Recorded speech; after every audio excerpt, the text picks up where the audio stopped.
into, but they will lock in the Fiora, and surprisingly, they're actually going to focus on Helper as their person to play around, because compared to the... A pesar de la Oriana impresionante de Septed, Giner pone el 1-0 en esta serie gracias a un gran trabajo en equipo y a un Teddy que le dio la vuelta a la partida con un estupendo robo de Nashor.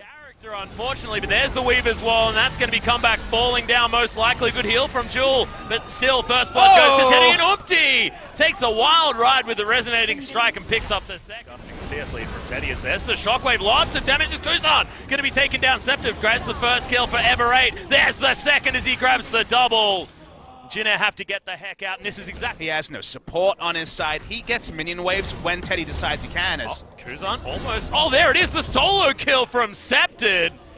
Just available, and with the tempo of the push, Jinner wanted to brute force down this mid lane turret. They have forced Septed at least out of lane.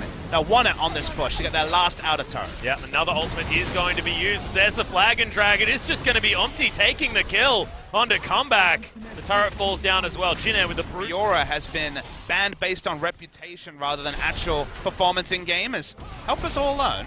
Yeah, he's going to try and lunge his way out of here. The riposte goes down, but he's still going to die. Umpty picks up that kill. Collateral damage doesn't do a lot, but oh my god!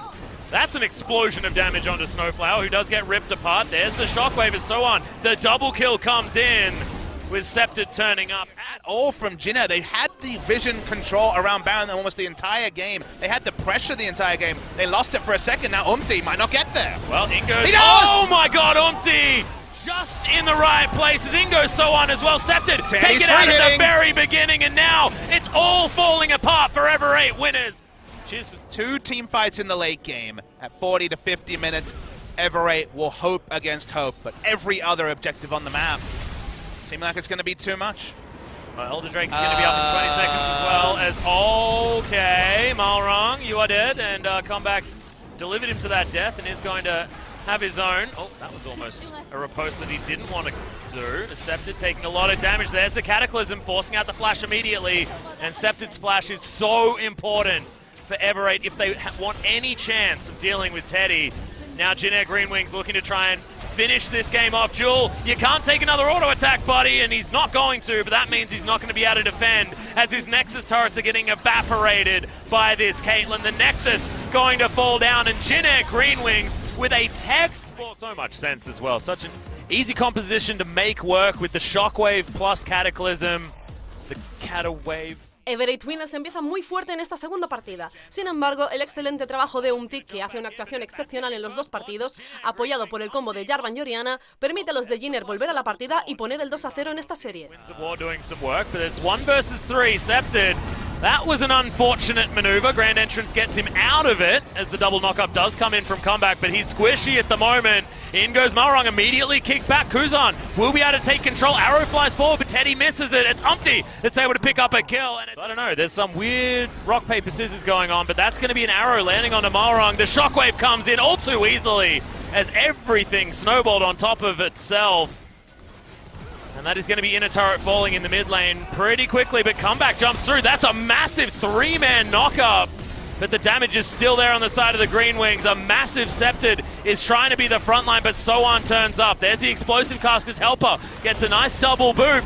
And Snowflower very, very low, but Soan does launch his way forward. Teddy grabs that kill. Umpty's all around this fight, and Soan somehow gets out of the way of that turret. And how did that happen, Papa Smithy? The initiation chain was there just as the barrier to prevent Ever8 from making their way through. No one cares about the Rengar. Yeah, Malrong's going to jump in from behind as there's another double knockup. Could this be There's the control and the CC from this Ever8 winners composition. They take 2 out already. Massive damage potential of Kuzan no longer there as now Septed gets his way forward. Good taunt as Helper is the one that Teddy's looking for, but this Ashe is being untouched. They've now formed the group on the side of Jinner and so on, being that front line that he needs to be. Comeback wants to try and disrupt, but he's so low, and Jinner somehow still win this fight.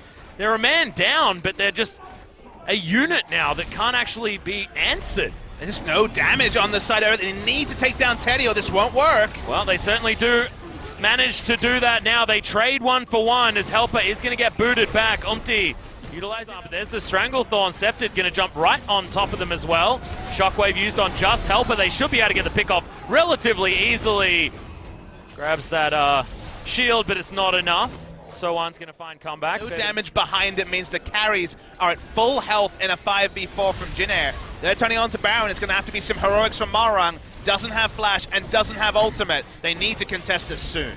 Well, that's going to be that as the Cataclysm flies forward. They take out the Rakan very early. Malrong is killed almost incidentally, and Scepted goes down. The double kill for Kuzan. Now just going to back away. Defensive line built by Jinair. Marang's ultimate times out.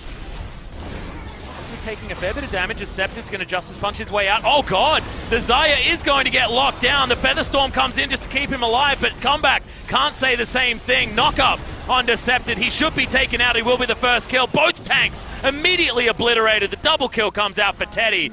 The textbook play continues from Jinair, and they'll take an inhibitor turret. Will they be able to close the game? That's what they're going to be looking for. The health bars on their front line are not massive, but it is 5v3 for about another 30 seconds, and Jinair, they want it now. Yep, 16,000 gold is the lead for Jinair as well. I don't see why they shouldn't be able to take this game at this point. Baron buff still ticking, so on. Massive shields, both Nexus turrets dead. Comeback is going to get taken out.